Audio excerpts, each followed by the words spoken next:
When it comes to high achievers, these are the three things I see that are the most common challenges or patterns. The first thing is low self-esteem.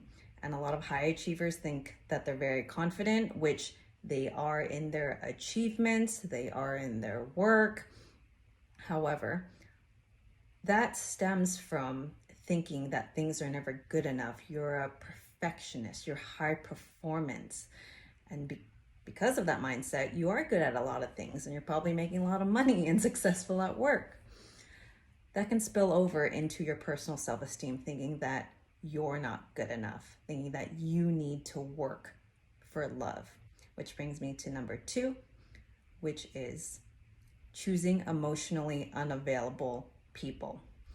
This can be common among high achievers because what I just said, you feel like you need to work for love. That feels familiar to you. That climb feels familiar to you.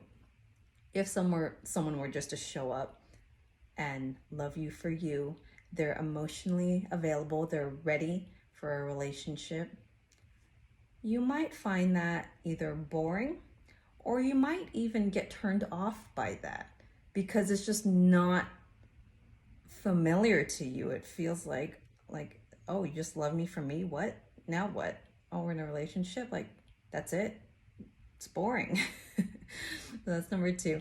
And then number 3 is a lot of high achievers can have a low tolerance for people. You might be in a managerial position or you get to call the shots all the time. So you're used to doing things your way.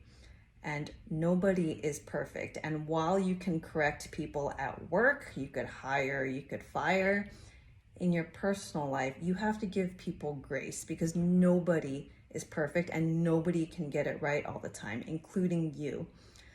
And so if you find yourself, when you do get into relationships and it feels boring, it's too stable, and then you fantasize about being with someone else, I guarantee you that new person is going to have a bunch of stuff that annoys you too. So as long as you're in that headspace, you'll never meet your person because you'll always be looking at the dissatisfaction and what is wrong here. So the 3 things to do are work on self-esteem and your self-love. An affirmation I love is, I am lovable. It sounds cheesy, but just knowing that you're lovable as you are. And then 2, if you're chasing emotionally unavailable people, to stop chasing emotionally unavailable people. Start dating differently. Go out with people who are actually emotionally available. And your actions show what you actually want.